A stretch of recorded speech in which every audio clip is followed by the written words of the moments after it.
Well, good evening, everybody out there in Internet land. Hi, and how are you doing? Welcome back. Good to see you. Step on up. Like to have you take a seat. Anyway, my name is Brian Trippett. I am the Front Porch Conservative, and welcome to the Thursday night edition of Chattin on the Porch. A fun little live stream that we do through the week where we sometimes get together, we talk about the news, we give our views, and every so often we have very entertaining guests, and such is that tonight. Got a wonderful human being, great lady, content creator in her own right. Can't wait to talk to her to find out, all kinds of interesting little things that she wants to divulge, and we will otherwise have fun doing it. It's getting close to the holidays. You are now down to, oh my Lord, you basically are down to, 19, 20, 21, 22, 23, 24. You're down to 6 shopping days left till Christmas. God help you all. So there you go. And yes, TBA over on Rumble, sometimes the chat is fun too. The chat is always fun, my friend. And yes, I see you over there, my brother. Raise that hand. There you go. Anyway, my name is Brian Trippett. I am the Front Porch Conservative. I am sometimes known as the fine fella in the fedora. Sometimes I'm called the beau in the chapeau. On occasion, I'm called the common man with common sense. But in this moment, as always, in this unique hour of the night, I am your host. We are on Rumble, we are on Twitter, and we are on that quaint little alternative social media platform known as YouTube. So please, if you would not mind, do a friend a favor. Give me a subscription on Rumble and YouTube. I'd genuinely appreciate it. Also, go ahead and hit the thumbs up. Leave a comment in chat. Share the link around to your friends. Do all those things that you do that make this a fun and entertaining little thing and help the channel to grow, because we're trying to do that slowly but surely. And we are getting there, thankfully, with your help. The coolest audience on the internet, the smartest audience on the internet, otherwise known as Fedora Nation. Good to have all y'all here tonight. And oh my goodness, it is Thursday. It's getting close to Christmas. So much is going on, so much to be said. Looking forward to talking to all of you guys. I'll tell you what, let's start with the Rumble side, lest the wingnuts get jealous. WWG1 is definitely in the house, and yes, my brother, I have already seen everything you have provided, which we'll be getting to momentarily. TBA says 6 shopping days left. I have done shopping for a month. God help you, TBA. You need to write down the war stories, because if you've been out there, elbowing your way to Christmas gifts, I feel for you. I feel for you. All right, let's see who's over on the YouTube side. Oh, representing the 199, Ms. Z Highness. How are you doing, my dear? Mwah. Let's see. Front Court Conservative. Girl, we're going to talk about that. Gypsy, how are you tonight, my dear? Mwah. Good to see you. Good to see you. Lovely Lana in the house. All these beautiful women, I tell you what. And there's Robert, too. No, I'm just kidding, Robert. I love you, brother. Fist bump. Boom. Yep, everybody's in the house. Oh, coming in from west of the Mississippi River. The coolest thing in Colorado. Miss Forrest, mommy, is in the house tonight. Oh, my goodness. Oh, my goodness. So good to see all of you guys. Well, I'll tell you what, as everybody's starting to settle in, and I know that, and I know you guys are going to pop in as the hour of the night allows it, we will start, as we are wont to do, with the Merry Memes section of the show. Now, for maybe those of you who've never been here before, we have listeners, WWG1 over on Rumble, Adam, my favorite crazy Canadian, is another, Gypsy and Lana and various other people who provide memes. And, the primary purpose of them is, to help us laugh through this crazy thing that we call life. And as always, the memes are educational, entertaining, etc., and so on. And I got to thank WWG1 this evening for the ones that we have. So we will go forward. In this era, as we are now discovering how much sometimes our government goes out of its way to try to, how shall I say this, change perceptions through certain amounts of psychological manipulation, We have also discovered how smart the American people are, or just people in general. I mean, it's to the point now when the government tries to do something, man, we're all over it. As a matter of fact, we've almost reached the point we're starting to mock these people. I mean, for example, it's gotten so bad for the government these days with their ability to try to shape perception. We're all just kind of looking out the window going, you boy, what psyop is this? And you know what? We are absolutely right. That's just how perceptive and smart we, the American people, are getting when it comes to this stuff. So never let it be said that you are not making a difference. So, yeah, I credit this audience and many other people all around the world, millions, for being just like old Ebenezer. You know, roll up your window, look out and go, you boy, what psyop is this? So there you go. All right. Let's see what else we have going on in the way of the merry memes. I tell you what, for all of the grief that we give Hollywood and the entertainment industry in general, there are moments when what they do is truly miraculous. I mean, they can make a difference in people's lives like you really could not believe. And we don't talk about it enough. We really don't. I mean, but there are some really great stories out there about how Hollywood, through the content that they are creating, are making a difference in people's lives. I mean, for example, take this gentleman. I mean, there he was. He was in a coma for almost 3 months. The nurse comes in, puts the television on The View, and John came up out of his coma to change the channel. I mean, honestly, folks, we can legitimately say that The View saved this man's life. If it weren't for Whoopi and Joy and Sunny and all those girls on The View being there doing the thing that they do, this man would not have been able to come out of a coma, get up on his feet, and get back to regular living. So you know what? Let us take a moment and applaud those ladies from The View. I mean, I'm just saying. Maybe we ought to take it easy on Hollywood in general. I don't know, because sometimes they do some really good work. Now, look, I know that the holidays are coming up for y'all, Christmas, Hanukkah, etc. And I know that there are going to be moments when you really feel like you need to defend your position that you hold very valiantly. Doesn't matter what the subject is. Usually it revolves around politics. But you know what? It's Christmas. I mean, come on now. Yeah. I mean, there are certain important things in life that we always need to remember. No matter what, these people are your family. Some of them are your friends. Well, hopefully all of them are your friends. But, there's other things that we need to remember too. Die Hard 2 is just as much a Christmas movie as the first Die Hard is. I mean, look, people, I know that we want to hold on to the things that we believe in with absolute grip. But daggone it, remember, Die Hard 2 is just as much a Christmas movie as Die Hard. So, take that for what it's worth in the spirit which I intended, okay? All right, one last meme, and then we'll bring on our guest. And you know what? I try to do the best introductions I can with these memes. I try to make them funny, but sometimes you come across a meme that, there's really no need for you to say anything about it. You just need to read it and let it be what it is. So with that, I give you this last entry for the night.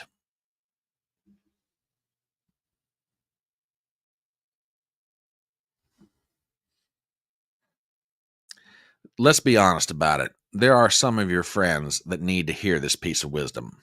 I mean, when you're dead, you don't know you're dead. The pain is felt by others. Same thing is true when they're stupid. I will drop this one in chat.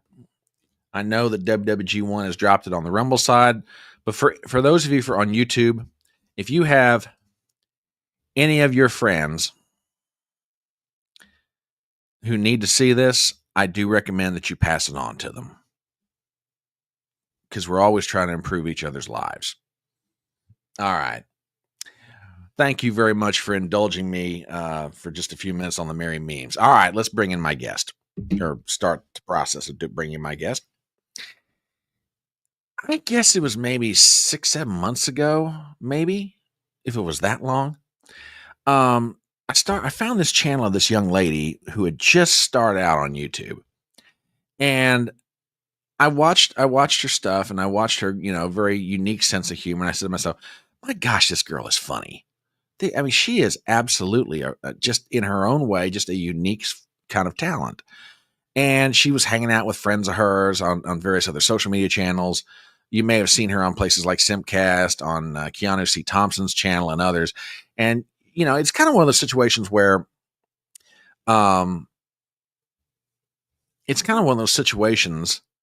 where, we talk to each other and you think, at some point I got to get her on the channel. And we've been stepping around each other for months. And I thought, you know what? It's the holiday season, and daggone, if there's anybody that can add more life to an already lively season of the year, it's this young lady. She is her own social media content creator. She has a channel known as Was That Courtney? It's been around now for just a few months, but man, she's almost halfway to monetization. So good on her. And I cannot wait to talk to her, find out more about her background, let you guys have a good opportunity to meet her as well. Ladies and gentlemen, please help me welcome to the electronic front porch, Courtney Brooke. Miss Courtney, how are you doing tonight, my dear? Hello, I am well, thank you. How are you? I am fantastic. It is a most wonderful time of the year, as the song says, and for me, that's true for so many different reasons. So, it's like I said, you and I have been stepping around each other for months. You'll pop into my chat, I'll pop into yours. You keep up with my stuff, I keep up with yours, but we've never really sat down, just like had one of those, who are you and how the heck are you doing conversations. So first of all, we talked about this backstage. How are you feeling? Because I know that, and maybe some people here on the internet didn't realize, but for the past few days, you've been suffering the angst and aggravations of a migraine. So are you feeling better? Yes. I basically Monday was a nightmare. Tuesday, things started looking up, but I was like, I don't know how much, like if I could do anything, right? Like I don't know if I'm going to even sitting up and talking to people talking at my screen. I don't know if we're gonna do that. Okay. So and like usually for me a migraine, it's like one day and we're done, right? Like I have the pain and I take some meds and a nap and then I wake up and then we're fine. But this one I was like, woo, this one's taking an extended I mean, I guess it's not an extended break. It's more of it's working overtime this time around. I don't know. I'm not paying it anything. It should probably leave. So okay. Well, I mean, do you have certain things? I mean, some people when they get a migraine, it's like a certain trigger that just sets one off. So, I mean, as a doctor ever diagnosed you and said, Courtney, if do this, you will avoid them. Don't do this, you're going to be miserable with them. I mean, are there certain things that kind of set, or do they just hit you randomly? This one I feel like I could kind of tell it might be coming on because they're more like a tension headache that feels like a migraine. I just basically, because once you say migraine, people are like, I know exactly what you're feeling because it feels like that. It's the light sensitivity, severe headache. I want to vomit. It's terrible, but it's more like it's like tension. So my shoulders are often very hiked up, and so I have to try and keep them down. But if I'm hunched over too much, and then including that tension, it'll start. I'll kind of get the reminder, hey, you got to stretch a little bit. Hey, you got to move around a little bit. And I guess I did not do that this time around, and it hit me hard though, because again, like usually I'll be able to stretch a little bit, take a little leave. Like I'll just take expire to leave because I never take it. Okay. So, but yeah, so this one, and I have a really good acupuncturist. I see her twice a month, and thankfully I already had an appointment lined up. So I was like, ma'am, please fix me. Now, do you mind sharing with the audience what she did that more or less cured you of your migraine? Because I mean, people hear the word acupuncture and they're like, Oh, come on. Is that really for real? I mean, what the heck? I mean, so I mean, assuming of course that all the acupuncture that I understand is true, she's sticking pins in you like you're some kind of like a voodoo doll from down the French Quarter. So is Kind of, that yeah. what you did in this case? Yeah, yeah. So, I mean, she usually, I'm basically her little voodoo doll, twice a week anyway. She'll find all sorts of different spots to put needles in. This Okay. time, her little trick though was a little spot like right above the ear, right in here, and like you can feel it, like especially if you do get migraines or a tension headache. Mhm. Like once you start pressing on that, it'll be extra sensitive. If you're feeling one coming on, and you just you can just press on that for like a couple minutes, and you should start feeling the magic work. But yeah, she put a needle in there. She put needles on both sides. I haven't had one on the top of my head, but that one's a different one. She always puts one on the top of my head. Okay. That might be the ADHD point. I don't know, but Okay. Okay. Well, I mean, they say acupuncture can cure any number of different things, and apparently it was one of the things that helped you get over the migraine. So, God bless your acupuncturists. You know, yes, so that is awesome. So, how long have you been going to an acupuncturist? Just out of curiosity. 4 years. Yeah, because it was late in 2020. I started. Well, we were all working from home, so I didn't have like a setup at the time, and so I was like hunched over my laptop on my couch, and I was like, I can't move my head. Like I could just feel my muscles. It wasn't like oh, when I turn my head, it hurts. It was more of like my muscles won't let me. And I was like, well, this is bad because if I hit like a certain point, suddenly everything stops. So I was like, maybe I should go see someone about this. And Wow. Okay. yeah, turns out, so many things she fixed up for me. And yeah, hey man, there was one year even it was the anniversary of Jim Henson's death, and it just so happened that I stumbled upon the video that was it was like a 6 video series, but I stumbled upon the final one of the series that covered his Jim Henson's final days and his funeral, and I was sobbing like a baby, and I was sad for days. I was just like, and everyone's like, what's wrong? Jim Henson died, of course, 30 years prior. Yeah. But still, I'm like, it's just a Big Bird was crying on stage. It was terrible. And I was like, ma'am, you didn't even know this guy. What's going on? But I was just so sad. And she fixed me up. I was like, man, I can go into work and be a sane person tomorrow. This is wonderful. So there is that. Okay. Acupuncture, ladies and gentlemen, cure all for most anything that ails you and things that you didn't even know was wrong. So Yeah. there you go. There you If go. you All feel right. going insane, send them to an acupuncturist. Yeah. I mean, exactly. I mean, depression, acupuncture, insanity, acupuncture. Mhm. Uh, Everything under the moon. oh my goodness. You have been paid a supreme compliment starting out of the shoot. Oh my. Oh, I know. So, and Jessica does not hand Wow. those. She does not hand those out begrudgingly, easily. So, I was girl, gonna say, coming from Forest Mommy, she's of the elite. You don't just hear anything like that from Forest Mommy. She's not messing around. My God, Forest uh, Mommy, I love you. and we love her too, and we love you as well, and that's part of why we have you here because, first of all, congratulations on the channel. I mean, Thank it's you. absolutely great. How long have you had that channel going now? Just out of curiosity. I started streaming in September. Okay. Actually, it was my birthday. September 6th was my very first live stream. Congratulations. So, yeah, I just thought it was fun I already had some friends on the internet that wanted to send presents to me. So yeah, so I created an Amazon wish list. Was like, okay, maybe something from this. And I thought, well, might as well do a live stream, open gifts in front of everybody that sent me something. Like, I And didn't it even, and it's just sort of evolved from there, which we will get to momentarily. But for people on this channel right now who don't know who you are, maybe they've heard the name, maybe they've seen you when you've been on Simcast or hanging out with Keanu C. Thompson or wherever. For those of you who don't know you that well, where are you from? Where'd you grow up? Let's start with just the basics from there, because I know some of your background and some things I don't. So I'm just as curious as much as everybody else. So tell us about you. Tell us how Miss Courtney got to where she be right now.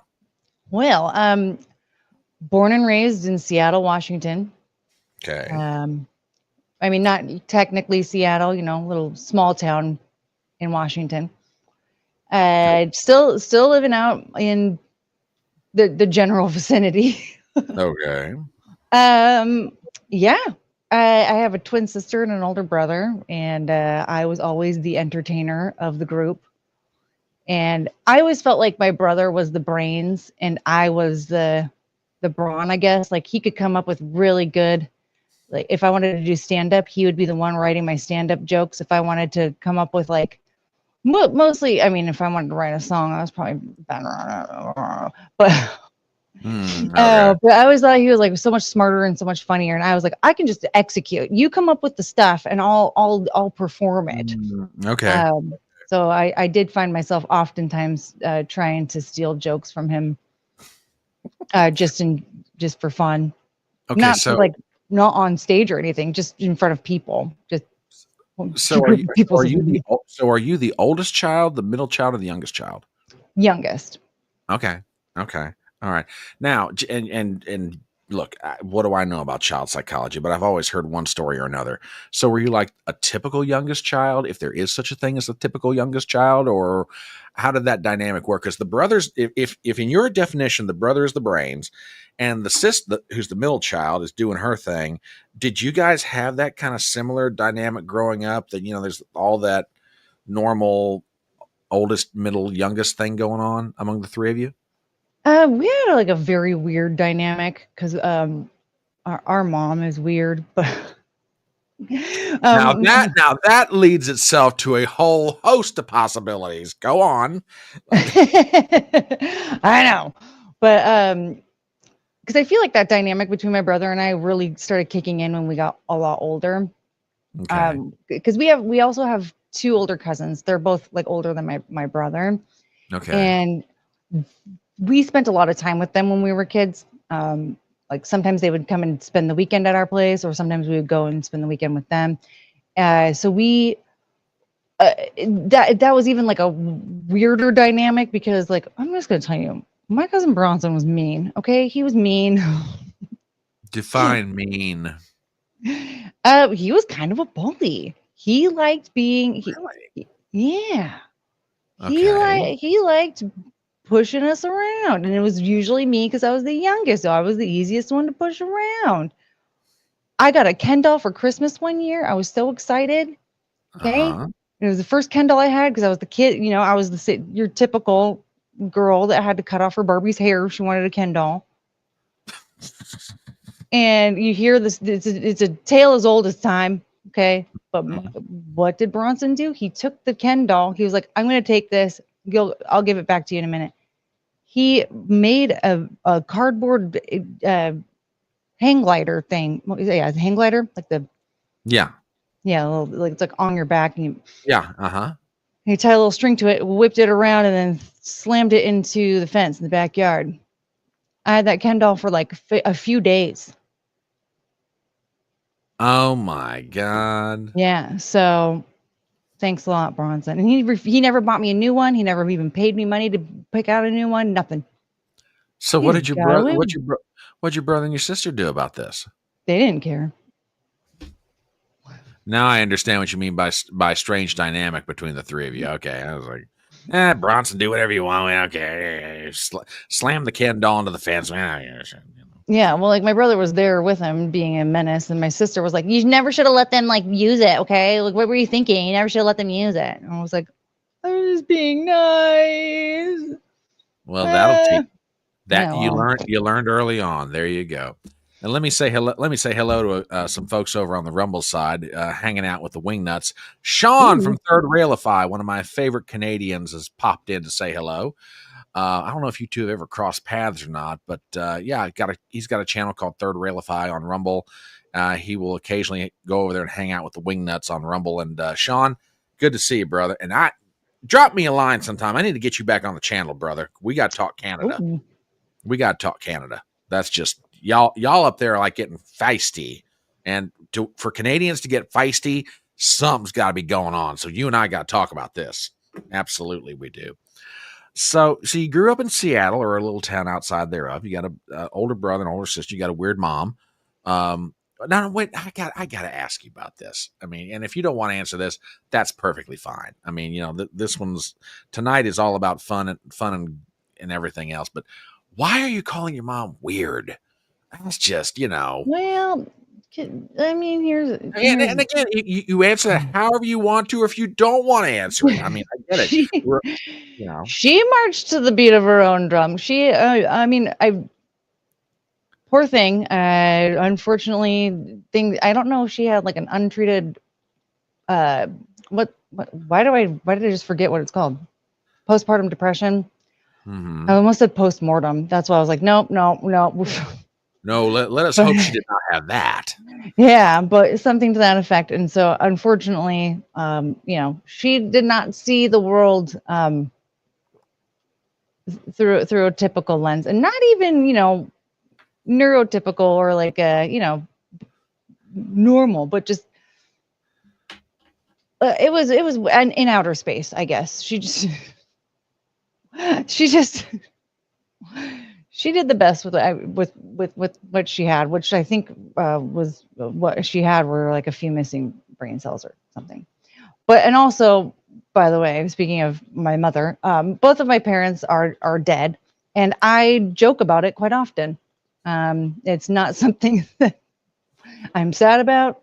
I will throw in a random like somebody one time mentioned like, well, my dad doesn't really text, or I don't really text my dad very much anymore, and I was like, I can't even text my dad, he's dead.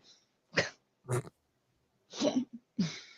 then the other person's like, oh my God, I'm so sorry I brought it up, I didn't mean to that. Yeah, and then my response to that is, no, that's all right, you didn't kill him, it's fine. Oh my God. And as you can tell, folks, this one is off the rails to begin with. So there you go. Well, I mean, well, he did. You're right. He didn't kill him. I mean, so you may as well take the guilt off the poor guy. I mean, yeah, no, what are you sorry for? It was his own doing. He was the one that was driving like a maniac that night. Oh no. Oh. I know. A race car driver too. What, sir? You were He drove race cars? Oh yeah. What kind of race car? He did. So he had he drove all AMCs. He had an AMC Javelin and an SC Rambler, and he raced locally. He mostly did like figure eights. Yeah.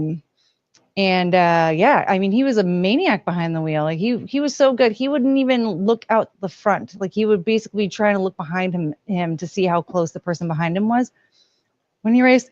I sometimes do that too when I'm driving on accident. But yeah, come on, Dad. You were a very, very skilled driver for decades and decades, and here you are just driving like an idiot. And it's funny you bring that up, because now that, given where you are, there was a NASCAR driver some years back. He's since retired young. It's not like he retired in his 40s or 50s or anything. A guy by the name of Greg Biffle.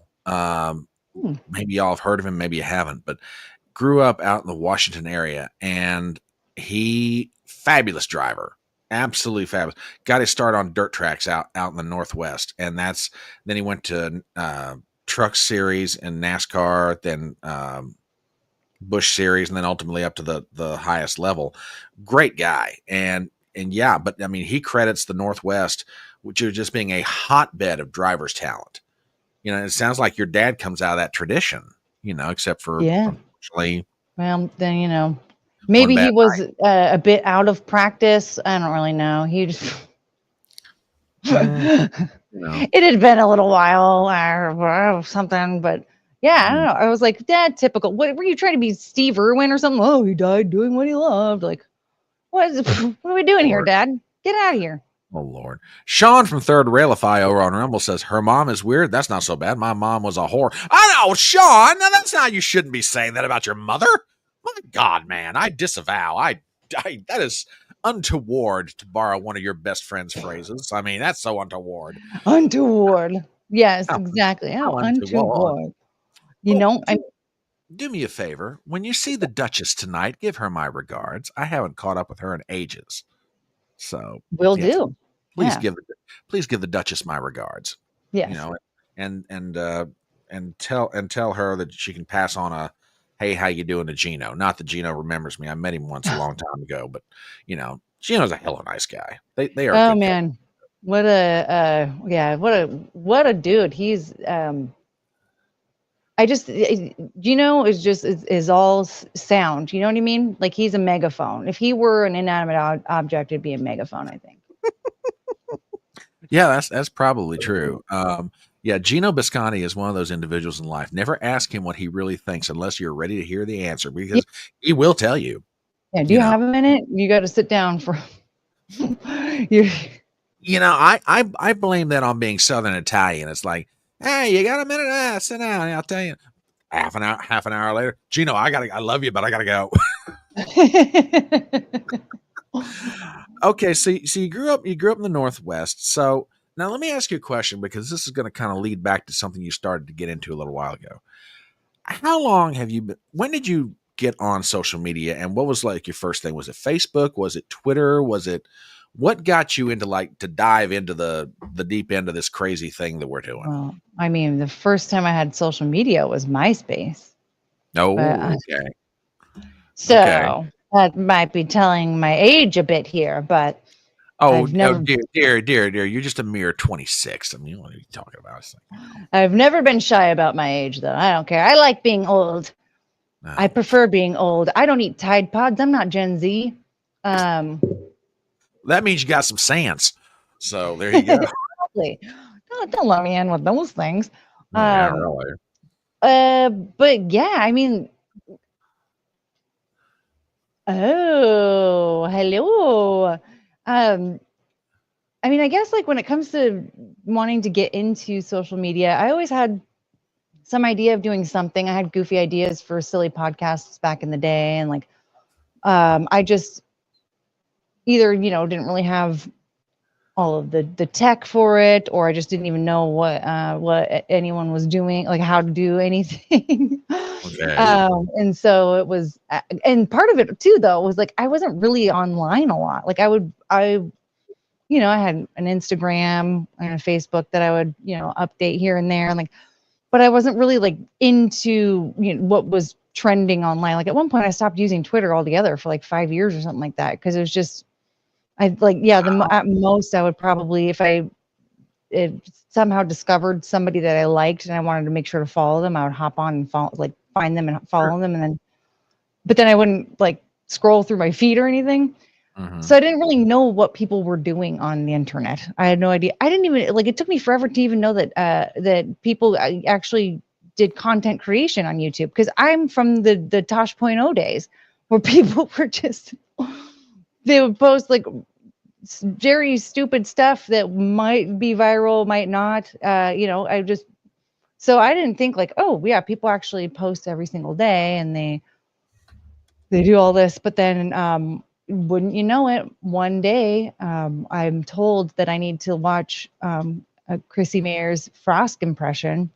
So that's how late in the game it was. Because what was that? I think it was late 2021, early 2022, I think. I think that's about the time that the whole Frost thing blew up.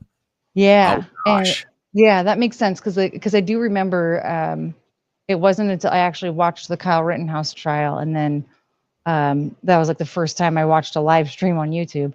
I was like, wow, this is crazy. And then I was like, well, I want to watch interviews with him. And then that was people that I watched interview him later. I'd watch their shows, and they were talking about like the G4 thing and all that. So at this point, I still don't even know what a super chat was. I was did not know what was going on with content creation at all. And yeah, after a while, I just got, especially with Chrissy, I just got so immersed in her content. I was like, God, this person is awesome. And from there, I was a chat rat, and people A really chat, seemed to, yeah, a chat rat. yeah, Or what is? All yeah. right, no, wait a minute. For us old timers here on the internet, what is a chat rat, young lady? It appears as though I made this up. Okay. Oh, you coined the term. Okay. Okay. I think, I guess so. I mean, I said it one day and thought like, yeah, like, I'm sure that's what people call it, right? Because I mean, hello, Oh, and then you seems too realize. easy, but apparently everyone's like, a chat rat, huh? I'm like, huh, okay, okay. But yeah, I was just always in the chat, having a good time, and people in the chat I was becoming friends with, and then it also that blossomed on Keanu's channel as well, and after a while, I was like, well, I mean, when they started, inviting me onto their shows, because people were like, we want to see Courtney on your shows. I was like, well, I mean, I don't know. I feel like this is kind of crazy to not do my own thing at this point. I mean, I have people begging me essentially, so I guess I'll do it. Oh, yeah, but well, Mhm. first of all, I mean, we share a mutual admiration for Chrissy Mayer. That girl is just extraordinary, and my nickname for her is the Lady Mayor, and well, I call her the Lady Mayor, and I call Keanu the Duchess, because I couldn't roll it off the tongue, Lady Keanu. It didn't sound. Then it hit me one day. I was Yeah, like, Duchess. I was like, yeah, for her intercontinental lady character, that kind of makes sense. So yeah, I think it works. that's what I refer to the Duchess. But yeah, Chrissy is she is a doll baby sweetheart. She really is hardworking. I did have the pleasure of interviewing her one time, much like what we're doing right now.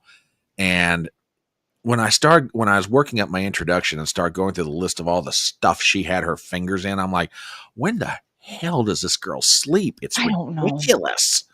Now she's got the bean and all everything that goes along with that. And it's like, woman, I Yeah, have no idea how you're doing it. I really don't. I know. God When bless. she was talking about going out and to go be on Timcast on Tim Cass.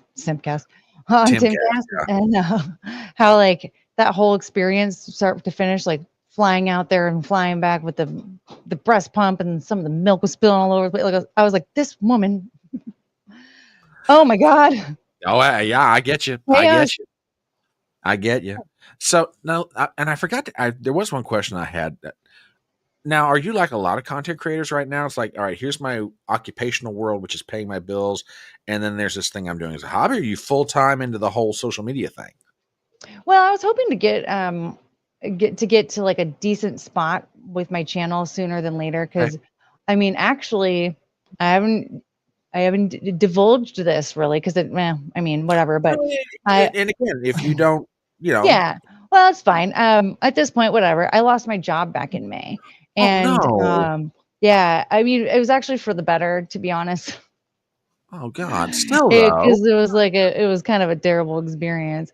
And so it worked out. It worked out because like I between the money that I had like saved up and the paychecks that I got and all this stuff, and then qualifying uh, for unemployment, I was like, okay, sure. this can like I can ride the wave on this for a little while.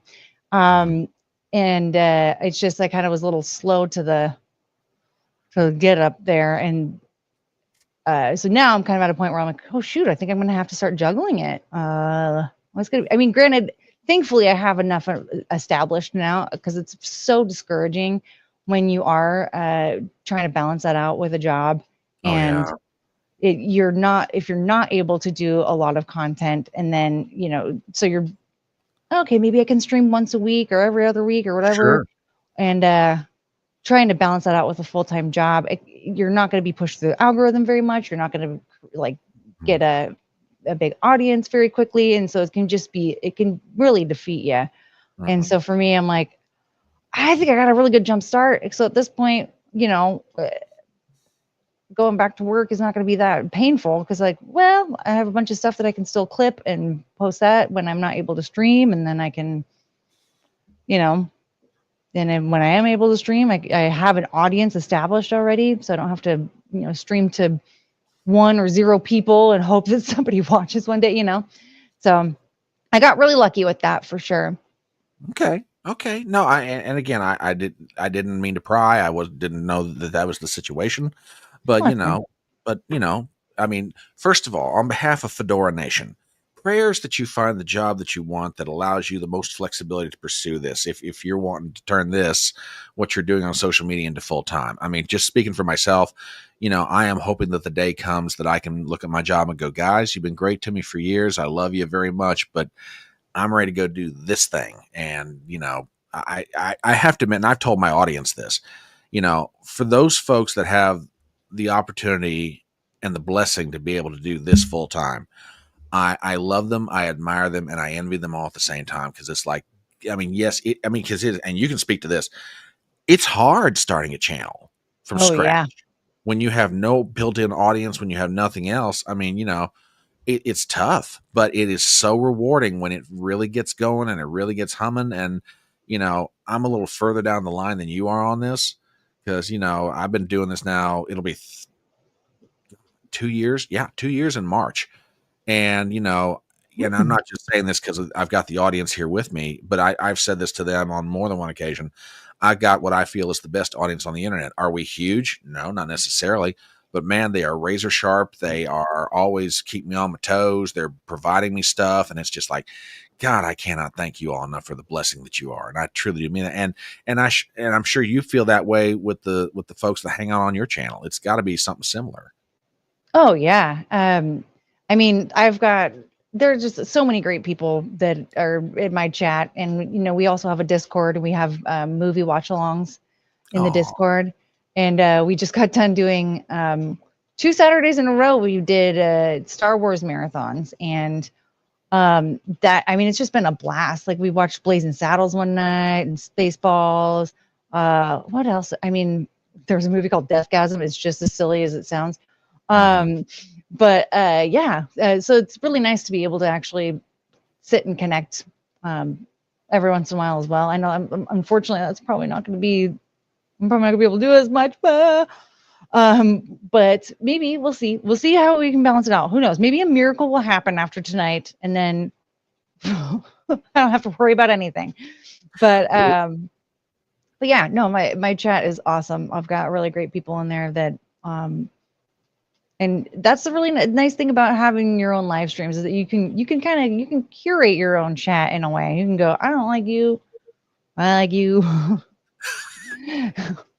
you need a I'll do that. timeout. You Yeah, need to go. exactly. It's like, um, there's a line from one of the John Wick movies that I love. I don't like using it because of the context in which I do it. But when someone is just getting out of hand and I have to bounce them, uh, that's when I look at them and quote Winston, the proprietor of the Continental, and go, "Your privileges on the electronic front porch are revoked by thine own hand." Boom. There goes the button. So, well, I Enjoy mean, your ban. if you're going to throw somebody out, you may as well do it with panache. Exactly. You know, Exactly. Let it be memorable. yes, let it be memorable. Let it be memorable. Well, I'll tell you what. Let's see if we can help your channel out, ladies and gentlemen. Since we're about halfway through this wonderful little conversation that we have, um, my name is Brian Trippett on the Front Porch Conservative, and this lovely young lady over here is Courtney Brooke. She has a channel on social media known as Was That Courtney? So if you would not mind, if you're not subbed to her channel, do me a favor right now. Go out there and give her a sub. Across the crawler on the bottom of the screen is the YouTube address to her channel. So go out there right now if you wouldn't mind. Give her a sub. She's doing wonderful content and it's growing like a weed for the time that's been on social media. And you know what? If we can help her out, go on and do it. That would be amazing. Consider your Christmas gift to Courtney. Daggone it. Honestly, that's all I really want for Christmas. All she wants is a click. That's it. Just give it the click. That's all you got to do. And in the meanwhile, if you're not subscribed to my channel, or maybe you're part of Courtney's audience, well, do me a favor.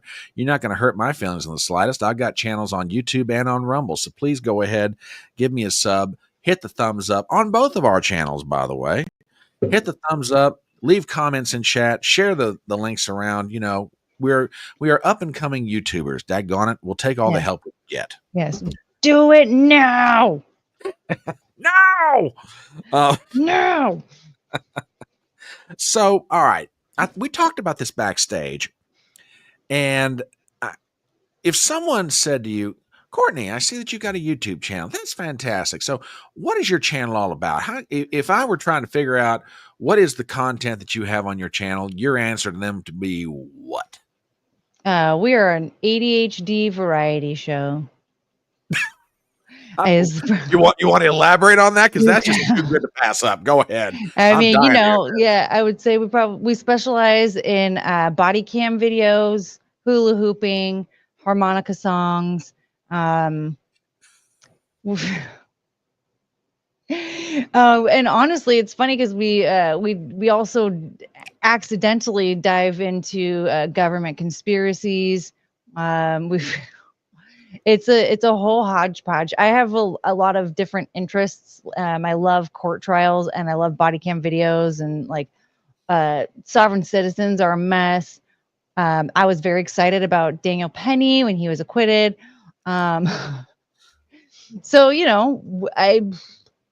there was a one true crime case that I was really fascinated by. A gentleman named Ryan Ferguson. It was the most ridiculous conviction on the planet because his dumb friend had a dream that they were the murderers in this case, and so he ratted them out, and they didn't do anything. They didn't do anything. And so I saw an update that he ended up getting like another $8 million or something like that out of from the state for the 10 years that he lost to them. So those are things that I really like to touch base on too, is true crime cases and any updates that might arise. Let me recommend somebody to you. And as a matter of fact, she said hello to you a little earlier in the chat. There is a YouTube channel run by a really good buddy of mine. Her name is Tracy Barkley. She's out of Tennessee.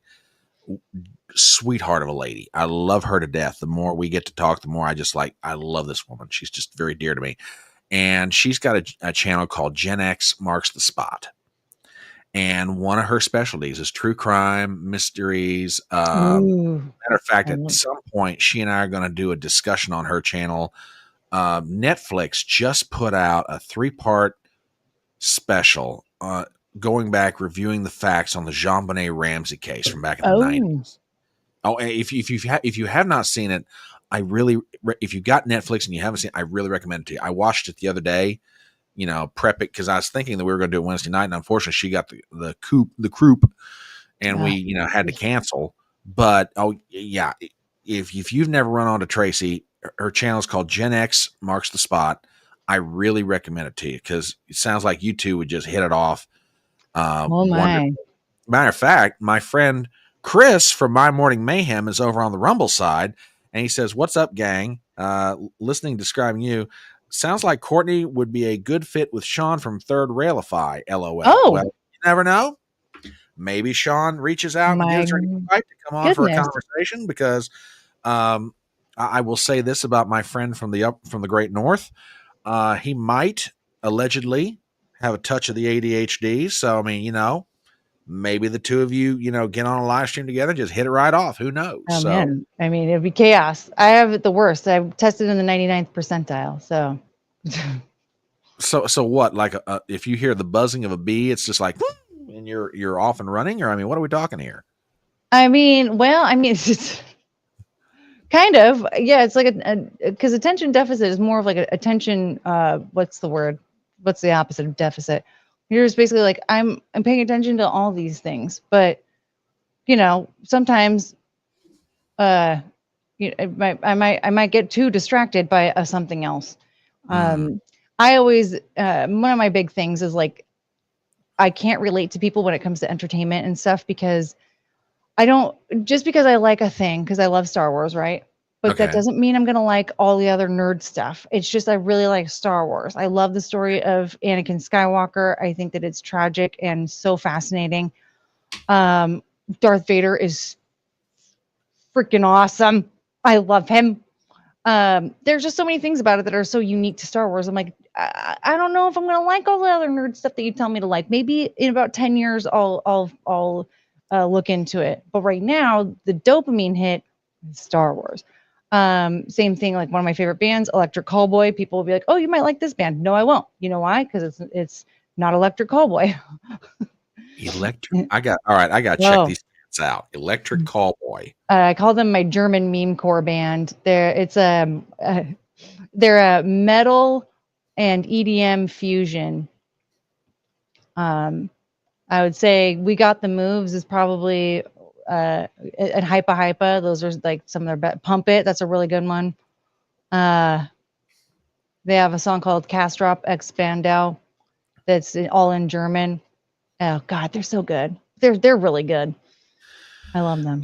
Well, I mean, I know that you have your opinions about Anakin Skywalker and Darth Vader, and I mean, Adam obviously has his as well. So, I mean, by the Oh way, man. Courtney, Adam is here all week performing, and please don't forget to tip your waitresses and try the veal. Just saying. Poor Um, Anakin. I know. Betrayed by his friend. Well, but not even that. If I may go off on the Star Wars tangent for just a minute, he was betrayed by his own motive to try to do the right thing. Because I mean, if you stop and think about it, it is tragic on so many levels, but it's tragic in that he was trying to protect someone he loved, but he just took it all on himself doing it. It's like I can do it. I've got this power, and I can do anything. And then he runs onto a master manipulator who Mhm. manipulates his feelings, and everything else, and just in the end, one arm, no legs, scarred for the rest of his life. In the future, he's living in this medically uh, liquefied tank, which is the only measure of relief he has. And for the rest to the end of his days, he's haunted by all the things that he had and lost. And it just fueled the anger that made him who he was. And it's just like, wow. Yeah, it's actually a very incredible story. Um, and just so tragic. It is, but it's all Obi-Wan's fault. But but also Yeah. in a way, the Emperor is kind of his dad, because he wasn't he an experiment with Darth Plagueis. Darth Plagueis and the Emperor. That was like their experiment was Anakin.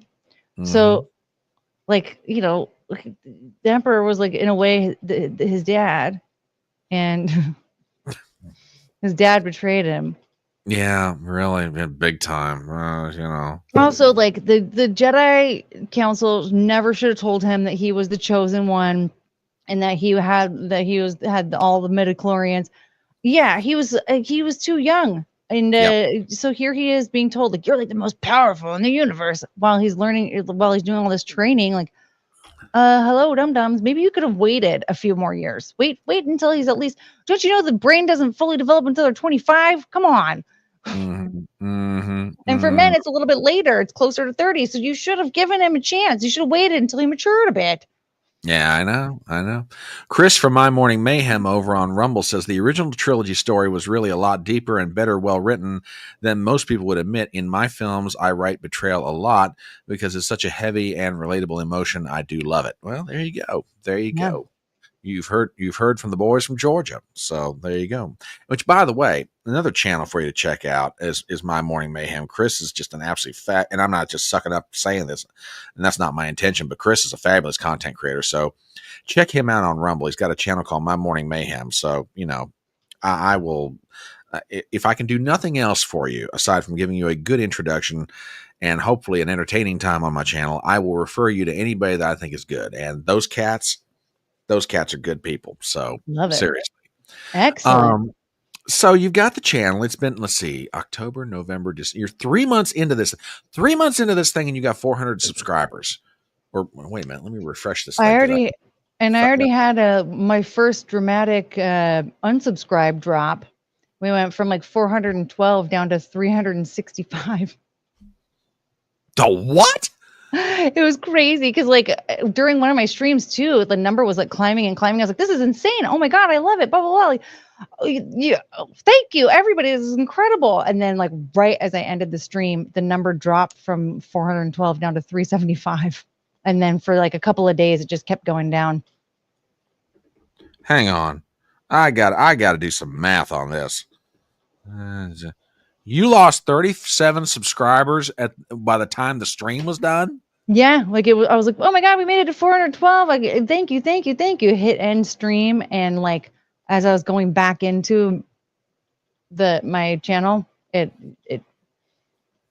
I know it's crazy because everyone's like, well, what happened? I'm like, oh, I don't know. Cause I don't know what would make somebody unsubscribe. Right. Like it could be for all sorts of different things. Right. I don't know. I unsubscribe because I just, get tired of a channel or whatever. So, and then other people say that they've been forcefully unsubscribed. So then I'm like, did YouTube just do a bunch of that? What did I say? Maybe it was one of my Daniel Penny streams. It's a good thing you and I are talking because let me tell you something. I've been going through this in one form or another for a while on my channel. Like my channel will get to a level, then all of a sudden I drop some subscribers.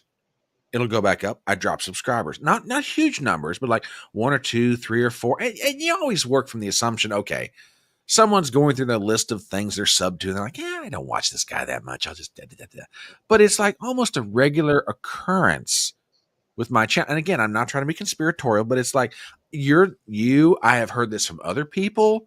It's just insane. But I've never heard of somebody losing like 35, 40 subscribers in the space of 24 hours on a channel that just relatively got started. Yeah. It's nuts. That's crazy. Yeah. Isn't that crazy? Like I was like, that's especially because like because it went from 412 to 375 within seconds. Yeah. So like what? There was a point like, okay, so I will say I've been forced subscribed. I don't know. I think that there's certain channels they have some type of what's the word? What would you call it? Some type of hack or whatever on their channel where if you watched their YouTube shorts, it would automatically subscribe you. Yeah. Mm-hmm. And so that happened to me. And so for a minute there, I was like, God, I hate the subscriptions tab because it just shows, why isn't it, I just want it strictly to who I'm subscribed to. Mm-hmm. I don't remember subscribing to these people. So I'm like, what? And so I went through and started unsubscribing through a bunch of people that I was just forced subscribed because I watched 1 or 2 of their shorts. That's great. Yeah. So there's that. I don't know, but I don't know how to force subscribe. If I knew how to do that, I would have so many more subscribers. I had seen videos on how to do it, and I'm like, I can't do it. I mean, and I know you're joking around about it. You would never put somebody on a subscription to your channel that didn't realize they were subscribing to your channel. But my philosophy is like, if you're going to come to my channel and be a sub, you're going to come here because you like the content of what I do and daggone. But I've heard of people buying subs, buying views, and I'm like, no, don't do that. It just becomes so obvious because you either have like, if you only buy one or the other, right? Like, oh, I'm going to buy views or buy likes, but then there's only 2 comments. Okay, well now I have to buy comments too. Okay, well now the comments are all very obviously bot comments. Yeah.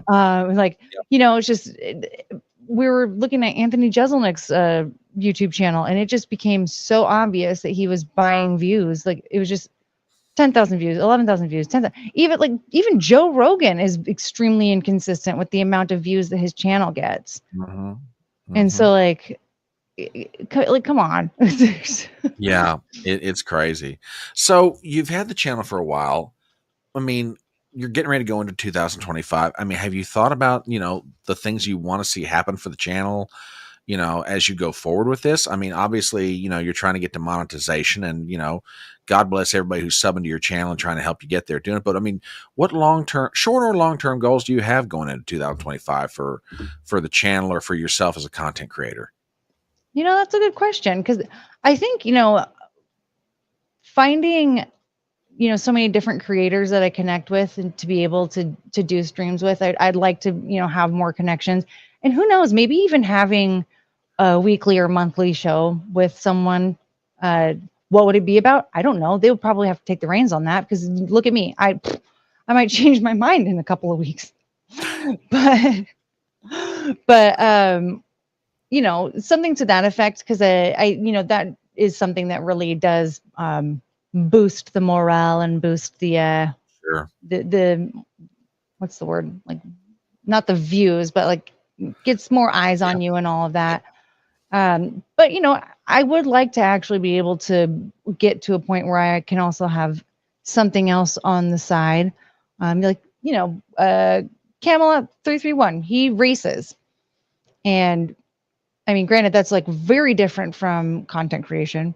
Sure. But I've seen people who, start writing books, or, well, actually, you know what, a songwriting career would be fun. I'd like to get into music making. So who knows, maybe that'll be the next step. But yeah, I think that, just being able to make more connections, maybe start at a show with Okay. someone, be someone's sidekick, would be a good 2025 goal, at least. Just kind of, and also just kind of refine what we're doing. Because as much as I love having an ADHD variety show, it's good to at least have a little bit of a structure, having something there that's specifically, or something specific going on. Because a lot of people will get confused and they're like, I don't know what's happening anymore. What is she doing? Well, you said music. Now I know that you like play the harmonica. So I mean, Mhm. were you like growing up? Did you like take piano? Did you like play a particular instrument aside from harmonica? I mean, you said music, so I'm thinking, okay, what do we got here? We got a budding guitarist or something? I mean, what's going on? What's the backstory on you and music? I sing. I was in choir. Mariah Carey and Mariah Carey's career and I are the same age. So I've always wanted to be just like her. Um, I always wanted to sing like her. And I mean, now I would love a legacy like hers. That would be very difficult at this point in time, but you never know. Yeah, singing's been the number one. I would like to start picking up instruments again. When I was in choir, I mean, granted, that's high school forever ago, but I was starting to learn piano and guitar. So I'd like to at least pick up guitar again. Okay. Yeah. Okay.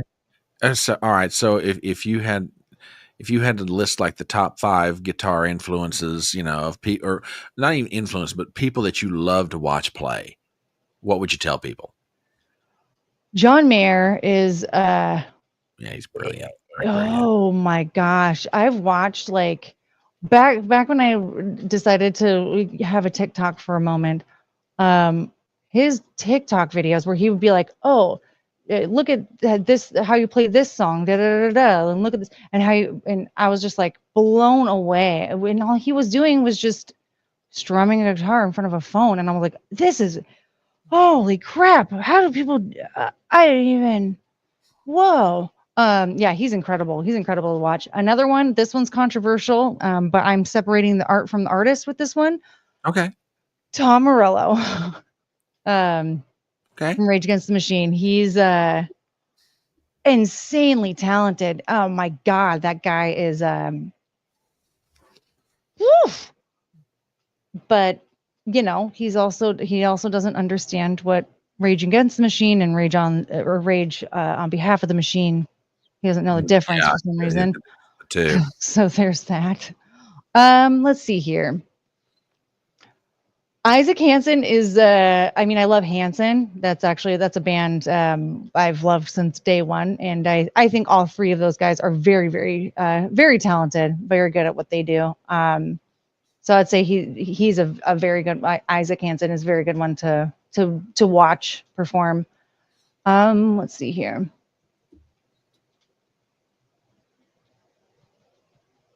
Who else? Guitar players. I mean, we probably have to go with like the greats, the obvious, like Stevie Ray Vaughan. Yeah, I agree with that. Like Jimi Hendrix, I would say. Okay. Yeah. Now I'm like, wait, what about? It's like, no, we're sticking with that list. It's funny because there was a show on a cable channel, CMT, Country Music Television, and they would do what they would call crossroads. So one time they took Brad Paisley, who's very famous country musician and singer and songwriter in his own right, and they teamed him together with John Mayer for about an Ooh, hour on stage. And ooh, those two boys had a couple of electric acoustic guitars, and they're just sitting there like back and forth with each other, and it was just like joy to watch because man. two different genres of music, two different styles, two different everything else, and they were just amazing together. I'll give you a recommendation if you like guitarists, and this goes back in the day a little bit. But if you ever are, messing around on YouTube, type in Chet, Chet, Chet Atkins, Atkins, and Jerry Reed. Okay. Chet was like known as Mr. Guitar all around Nashville for years. I mean, that man could like make a guitar just bend on notes like you wouldn't believe. And Jerry Reed was the most amazing finger picker up and down the neck of a guitar like you've ever watched. But those two they had years and decades of mutual respect for each other, and they'd get together at somebody's house and play some music or whatever. And there are videos of watching the two of them like work their way through a song, and it is just something magical to watch them play together. Much like Mayer and Paisley in that respect. So yeah, if you ever take the chance, and here's another good one. Mark Knopfler was influenced by Chet Atkins, just by way Ooh. of So I mean, Chet's it had a lot of people that are his, musical sons and grandsons, if I may use that term. So but yeah, interesting. So you love to, well, maybe that's what the church and the channel goes. You start, get somebody together and the two of you do a duet on air or something. Who knows? Yeah, That'd be a load of fun. could So be. could You be, never could know. be. So I want to go back to something you mentioned a minute ago, talking about your channel, and since you just started like 3 months ago, the pluses and the minuses, the ups and downs of being a content creator. And you alluded to one of them is that, you're trying to draw eyes to your channel, you're trying to do whatever. But I mean, what are the things that you found that, God, I really love this about my channel? And then it's like, God, I hate this part. I mean, because I mean, everybody gets into social media for all kinds of different reasons. And that's cool. I don't, judge anybody for, this diving into this crazy pool of water we're all swimming in. But I mean, for yourself, I mean, what have you found to be like the blessings and the curses of doing what you're doing?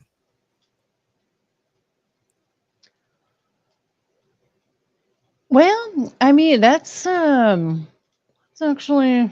I mean, the blessings are like, it's just fun to like hang out with the homies, right? Like there are times when I'll get off of a stream and I'm like addicted. Like, oh my gosh, like I remember one day I was like, okay, I'm going to take this particular day off. And, but it was a Tuesday, right? So I streamed on a Monday and then I took a Tuesday off and streamed on Wednesday, and Tuesday all day. I was like, God, I should have been, I wish I was just streaming, but I had so many other things. I'm like, this is the day I'm going to take care of other things, right? I was just like, but I Right. don't want to. I wish I was streaming. I just felt like addicted to it. It's fun. I mean, Yeah. I've worked quite a few jobs in my time, and I got to say, if this is something that brings in income, it's a pretty easy job. I would say the downside. I mean,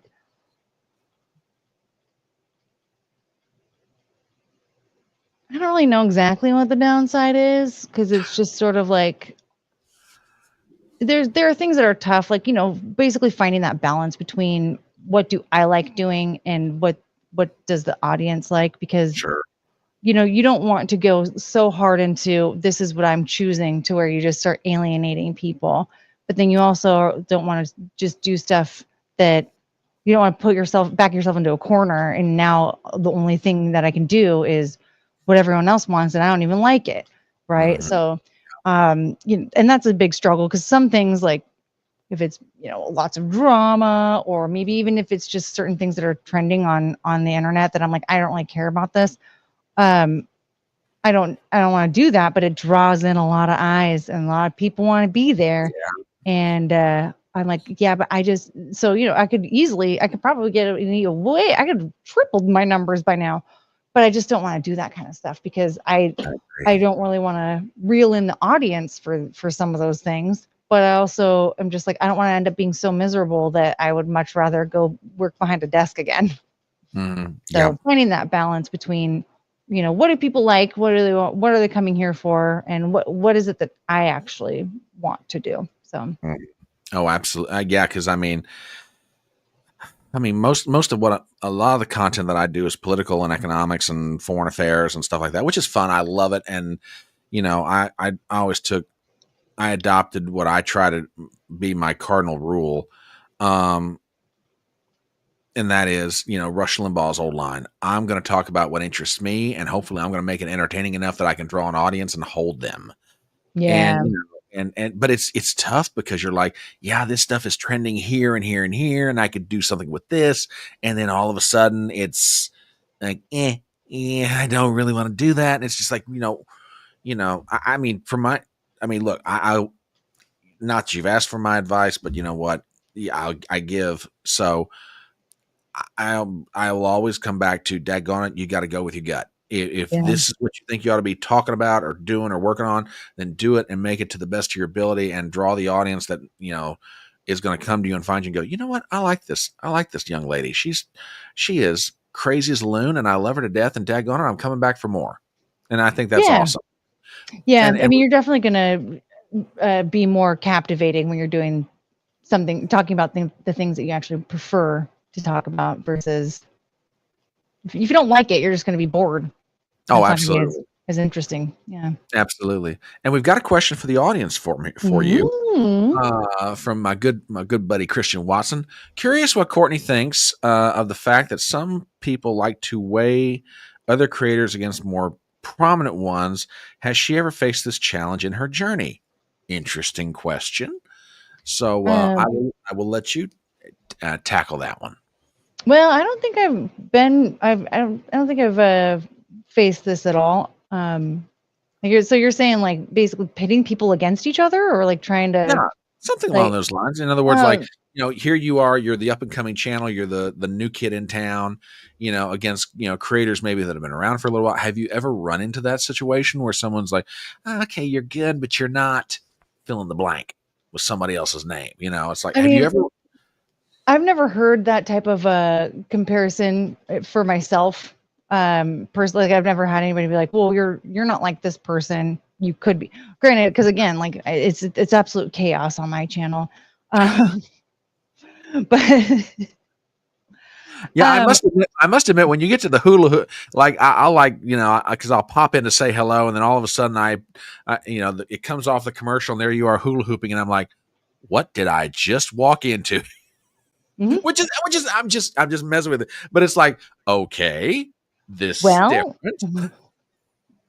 We're hula hooping now. Exactly. Yeah, we're just having a good old time. I mean, remember when I got bullied into singing a Spice Girls song? Hello. I've forgotten about that now that you mentioned it, but yeah, I'd forgotten about that. Oh man, what a good time. But see, it happens. But yeah, so I feel like I would actually be impressed if somebody found another creator that they could compare me to. Not that oh my God, I'm so different, but like with the stuff that I do over there, it's just like, this is absolute madness. Most people don't want to do that because they want so much more structure. They want to be taken a little bit more seriously. They have a better plan than I do.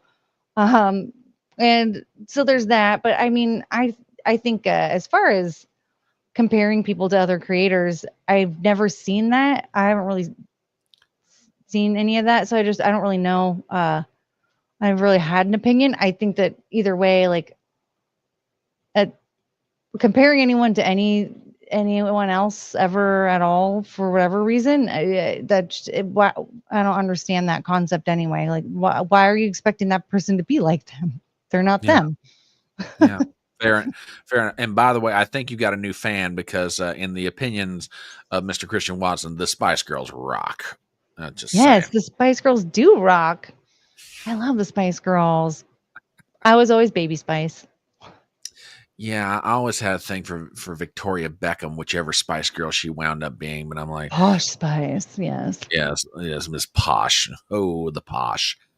Which I'll probably get a comment about that later on from the lady, but never mind. Anyway, moving on before I get myself in trouble. Um, anyway, Everyone loves Posh Spice. yeah, how do you not like Posh Spice for heaven's sake? Good I grief. know. Now, one of the things that's really cool about social media, and you have definitely, because of who you are and the effervescence that is your personality, is you have made some really cool friends as far as like different people across different channels. I mean, for example, after you leave here tonight, you're going to be hanging out with Lady Mayor and the Duchess, aka Keanu C. Thompson, as you guys are critiquing fashion, international fashion, in various cities Uh, from around the world, which I will yes. let you tell that story momentarily. But um, how much, or let me just ask it this way: I mean, you described yourself as a chat rat. Uh, Yes. yeah, and that sort of led you to like, hey, well, why don't I start my own channel? Because daggone it, I think this could be fun. But are there people that you've met through your channel and you're like, I didn't know you before, and this is like so cool, and you guys are kind of like hanging out together on various other places around social media, or has that happened to you yet? Or if so, with who, if you don't mind my asking?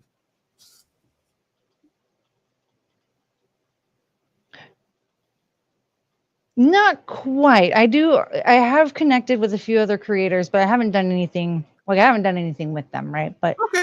there have been some creators that have stumbled upon my channel, um, probably through Chrissy or Keanu or one of the lovely folk. Um, but yeah, so there hasn't been anybody that I've been able to like fully connect with and actually do anything with just yet. But Okay. um, yeah, um, we'll see one day, maybe. All right. That'll be different. Okay, well, that's cool. You did say something that I thought was really interesting. It's like you don't understand the concept of people comparing other people to either content or just in life in general, which I'm assuming it applies to that. Yeah. Uh, let's talk about that for a second, because your channel is completely and absolutely unique in that if I tune in, if I may use that term, if I happen upon your channel, literally I could be walking through the doors and I have no idea what's going on or what you're about to do next. Because it's like you said, it's like an ADHD variety show, and it's like nothing in the world.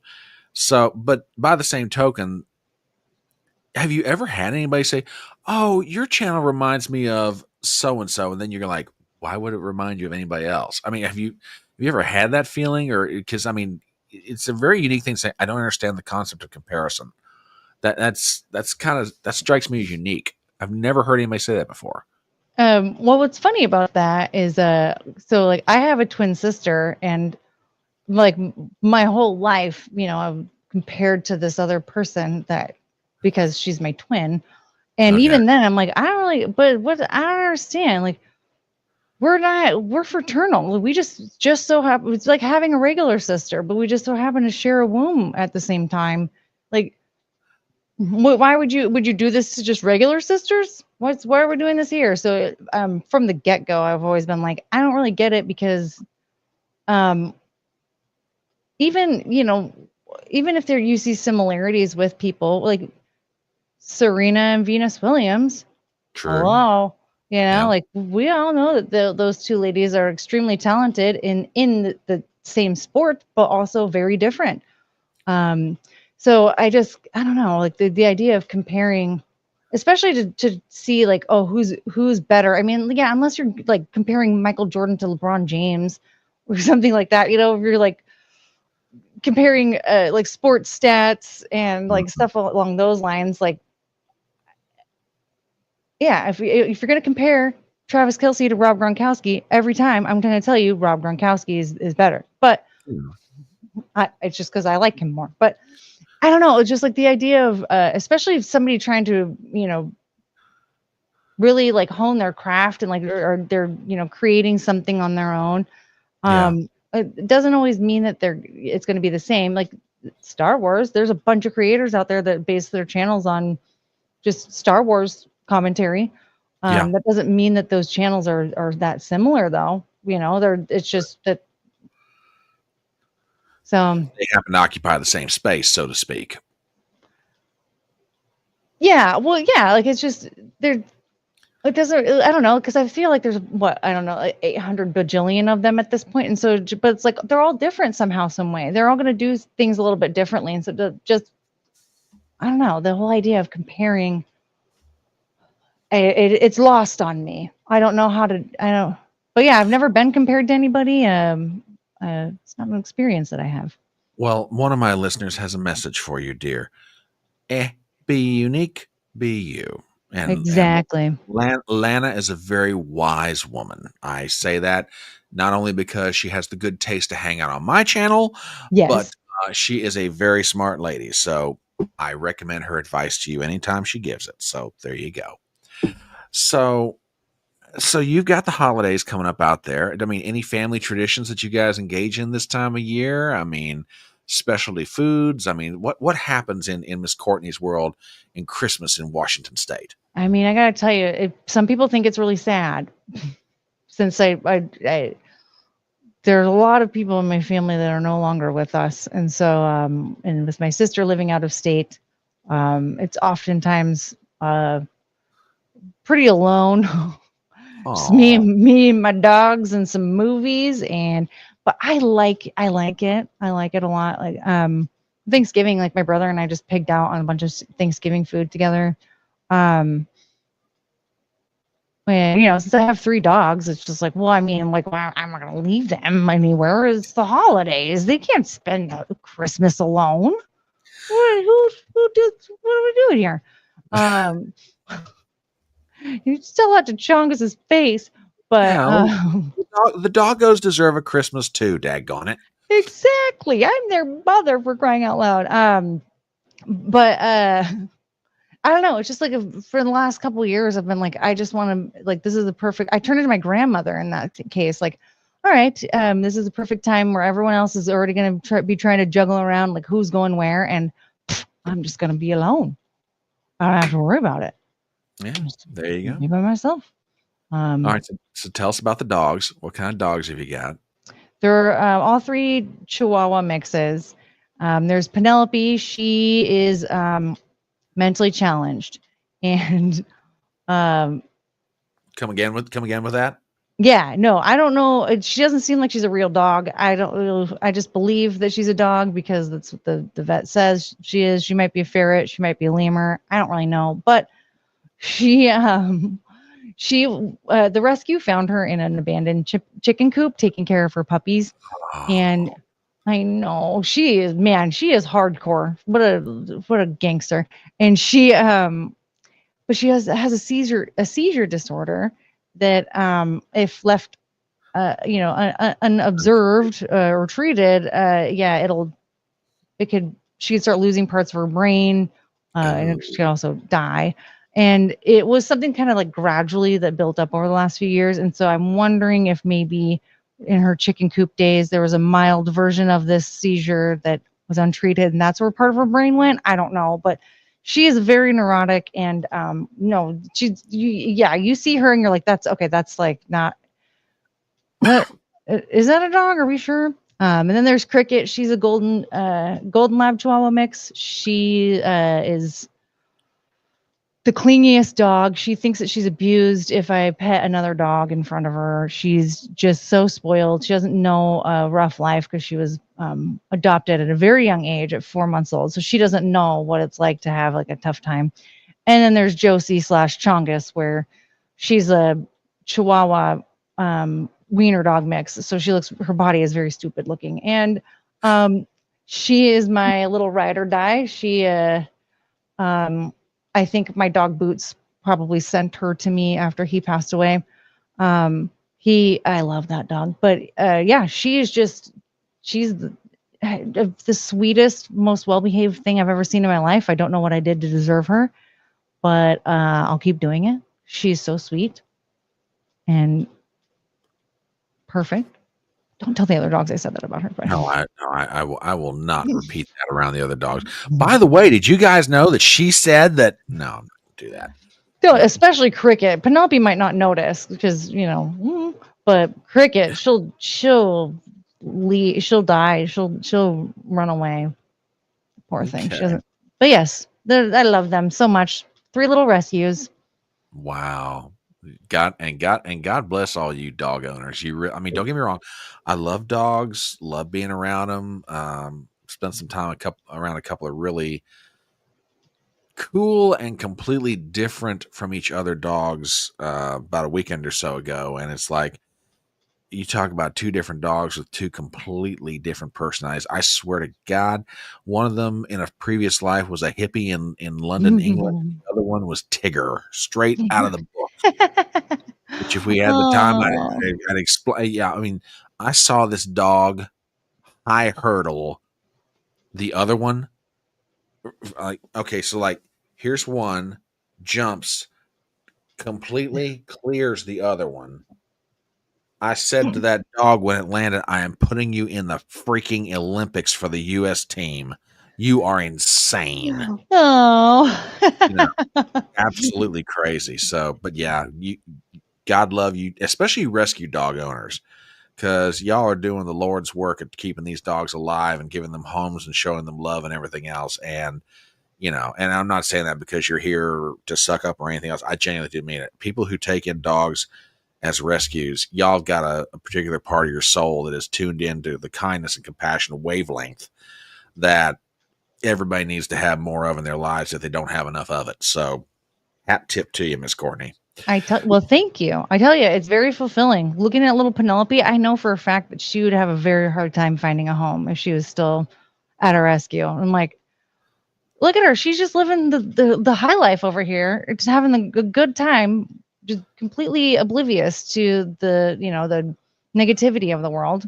And that's, it's very fulfilling. And that's if you don't appreciate something like that, then perhaps rescuing a dog isn't for you. But I feel like it can turn anybody around.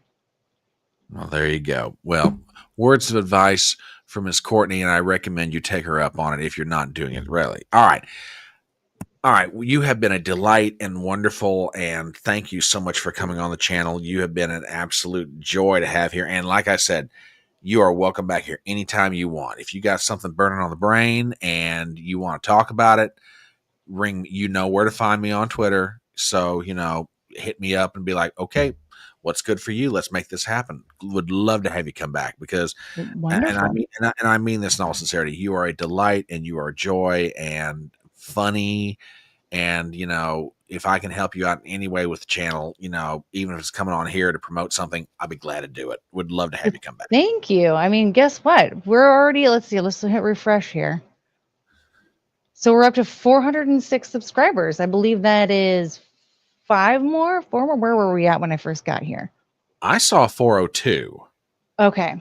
So we got 4 more just from being here tonight. So There you go.